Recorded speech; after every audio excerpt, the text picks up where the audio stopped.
This is episode 52, and this will be about the perfect warm-up. Let's go.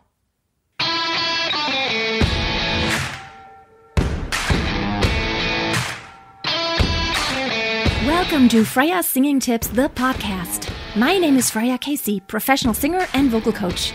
I have been on stage my whole life, and I'm passionate about helping you discover the awesomeness in your own voice.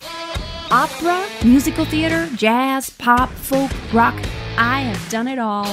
And I want to give you golden nuggets of advice on how to be the master of your voice.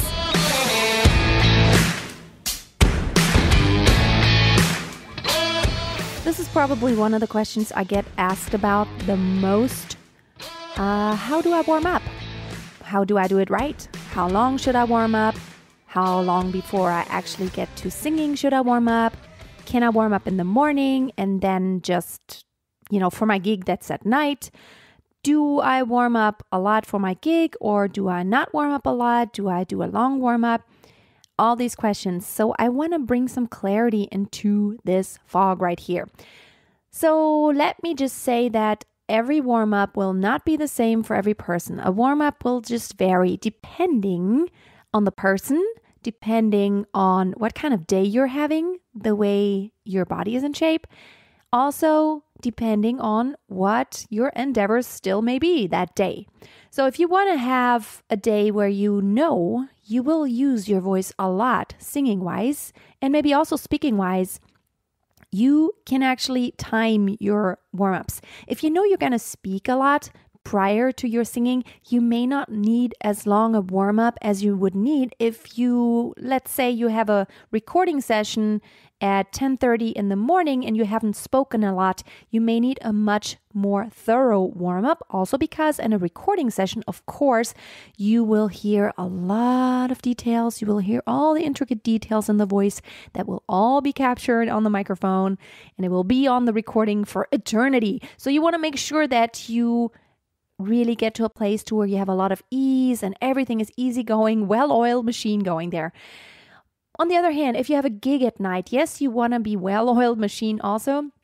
But if you know you're going to have a gig that, let's say, lasts for 3 or 4 hours and you're there with a band, you have a lot of songs to sing, maybe 30 songs that you're actually going to perform over the course of the night, you don't need a 2-hour warm-up. That would be overkill because your voice will just give up before you even start singing the gig.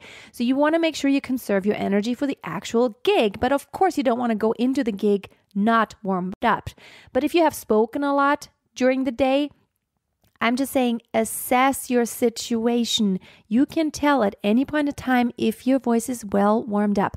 There are days when I feel that it takes a lot longer, and there are days when I feel that there's a lot more ease. For me, in the summer, I don't know why that is, but probably because my body is just overall warmer. In the summer, it seems like it is easier to get my voice warmed up and it's not as hard going, I guess. And in the winter, sometimes it seems like it does take a lot longer because my body feels more stiff overall. But then at the same time, for example, if I did a physical workout, if I went for a run or a bike ride, it seems like it doesn't take me as long to warm up my voice just because my body has been doing a lot and my vocal cords, of course, are part of my body. And it seems to me that that already helps the vocal cords warm up. That's just me. But at any given situation, you need to assess your own situation and make sure that whenever you start singing, you're at a place to where you haven't overdone it yet, but also to where you feel that ease going in your vocal cords. Doesn't mean you can sing high notes easily, just that you couldn't sing easily before. It just means that you feel that there's no roughness. It's not stiff.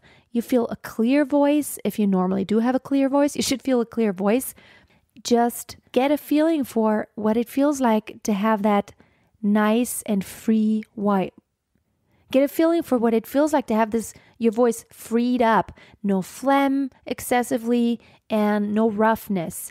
You also want to make sure that when you do speak a lot throughout the day, that you don't speak very loudly. If you overdo it in your speaking, that doesn't just warm up your voice, that'll just really overdo it and it'll strain your vocal cords. So if you do have a long gig in any given day, you want to make sure you don't speak forever and ever and not in loud surroundings. So those are just so many things to keep in mind. Now, for me, the perfect warm-up does take place probably within an hour of actually singing.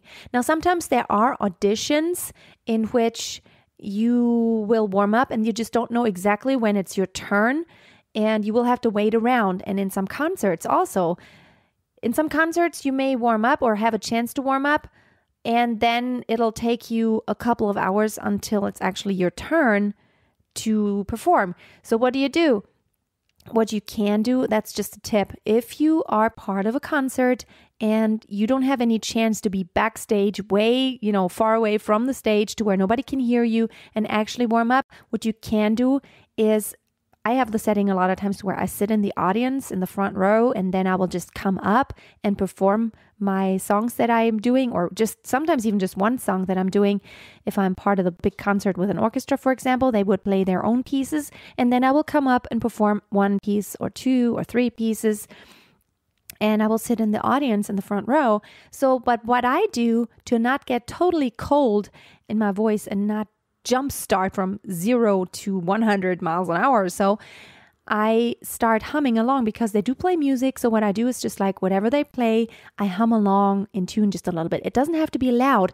Just make sure that my vocal cords aren't in this total rest mode when I get up there and perform, and that I don't just start from 0. Make sure you do have some type of vocalization right before you start. Yeah, that should be possible. Humming is possible. Now, of course, in an audition setting, usually there will be a lot of singers that are waiting, outside the auditioning room, and some will still do humming and do some exercises or so. Just whatever the setting may be, just make sure you keep your vocal cords moving just a little bit, and then may just be very soft humming, like just go up and down, just to keep vocalizing. That's really important. Now, how long should a vocal warm-up be? Like I said, that depends. If let's say you have that setting of you have not vocalized at all, you got up and you're about to have a lesson midday. You've done some speaking, just very moderately, and no singing. You want to start at a point to where you feel, first of all, get your vocal cords going. So what I usually start on is a hum. And the duration and the length of every exercise is determined by how I feel, not by the minutes. It's like, it could be 5 minutes, it could be 15 minutes, it could be 30 minutes, just depending on how I feel. And your body is not the same every day. Every day your body will feel different. So what I do is I just start vocalizing on mid to low pitches in a very laid back manner, not breathy, but not too loud, just good vocal cord closure, but no pushing yet, but more in the mid to low range, like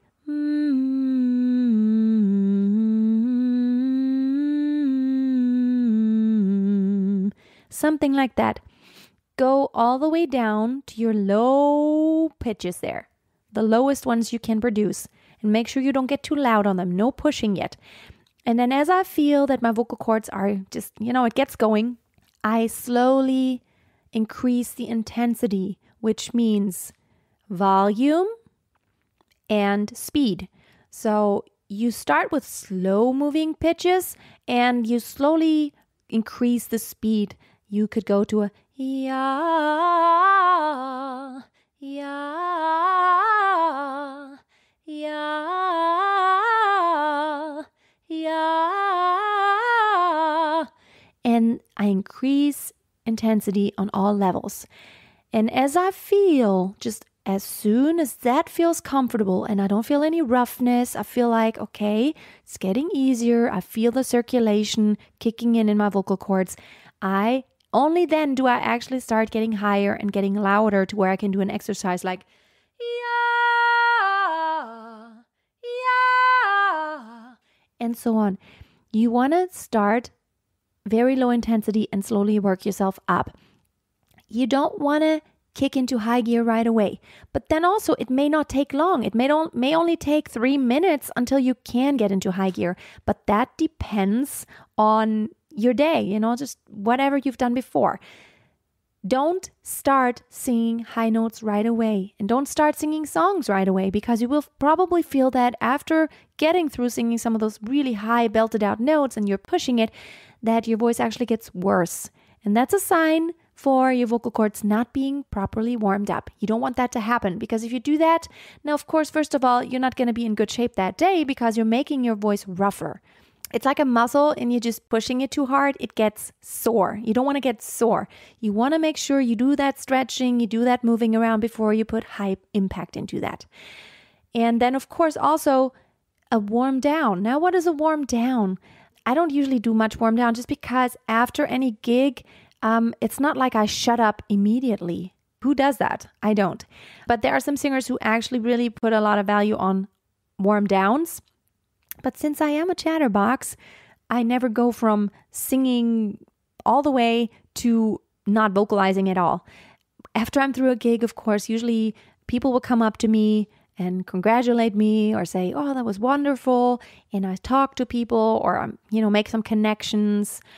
But also after any rehearsal, we usually chat. So for me personally, there's not a need to actually vocally warm down just because I still will be using my voice. Just know that it is not a really great idea to go from all the way to completely shutting up for 2 hours.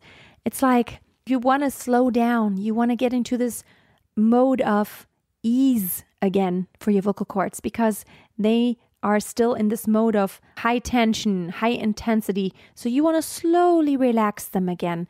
And that's really helpful to think of it as a warm down. Now, how you do that totally depends on you. The warm down may just be very nice and controlled speaking. And I'm a big believer in controlling your speaking voice also, and to be aware of your speaking voice. Very important as a singer. Now, of course, you will make the occasional announcement. I do all the time. I love announcing my own stuff and to tell stories about the songs and what they mean to me, or what's contained in the song, what that means, because some people may not understand the language that I'm singing in, right? That is very important to me, to also very much pay attention to my speaking voice. But at the same time, you want to make sure that after you get through singing, that you use your speaking voice in a way that you will not put too much tension on it. Yes, of course, sometimes after a concert, it may be that you feel the tension and you feel a lot of people and it's loud and you have to talk loud. But make sure you adjust your pitch even when you're speaking. When you do have to speak louder, raise your pitch slightly in your speaking voice. It'll make it easier.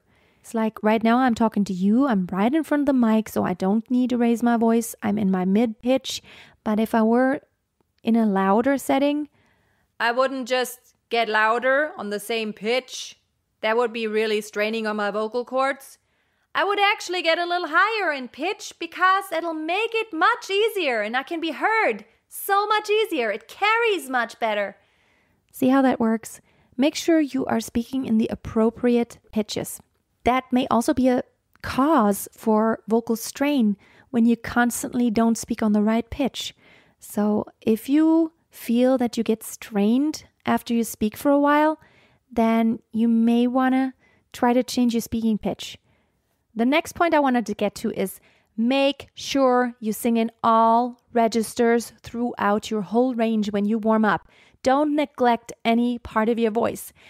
I always tell my students that when they come into my studio that, okay, we are doing a warm-up, but we are by no means doing a complete warm-up. You should have done one before you came here, because what we are doing is actually not a warm-up. We are doing exercises that cater to, what we are working on at this point and the problem issues that we may have. Whenever you do a complete warm-up, make sure you go through everything, heavy and light, breathy and non-breathy, high and low, chest register, head register. All the guys and the girls alike, get low and get high into head voice. Get into the really high-pitched head voice until you come to the limit.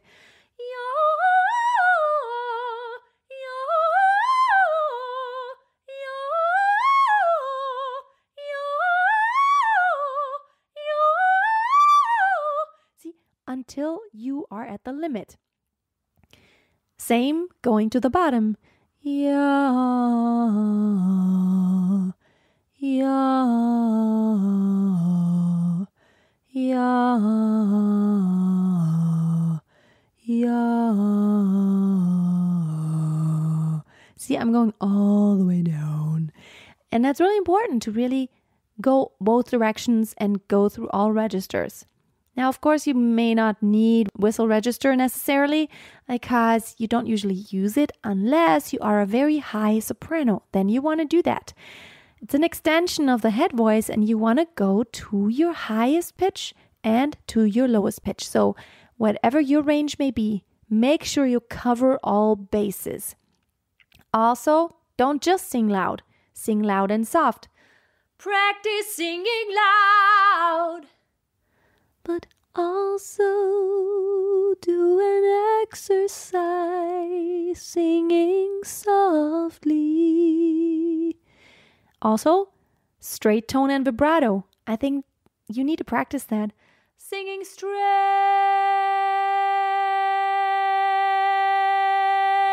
tone. And singing with vibrato.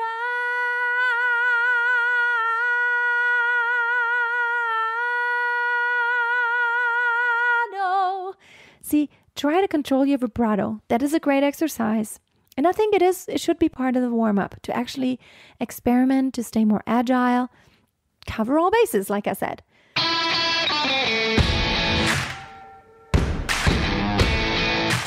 Alrighty, that's it for today. I hope you will really take this to heart because it's really important to find the perfect warm-up for you. And just be inventive and, just come up with new exercises that seem like they will benefit you, or, get on YouTube or on the internet and try to look for new exercises and see if that works for you.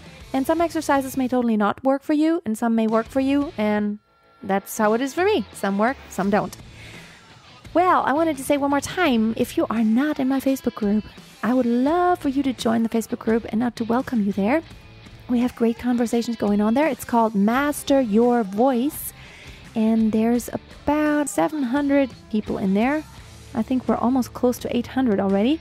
Great conversations, great singers from all over the world, all levels, and very friendly in there. It's really nice. Also, if you have not taken my free course, 7 Days to Perfect Support, which, of course, support is the basis for everything singing-wise, you can take my free course by going to freyassingingtips.com, always with a hyphen, and you will see it right on the top. You can sign up for free. Thank you so much, guys, for listening today. Don't forget, always keep a song in your heart and always keep on singing. Bye for now.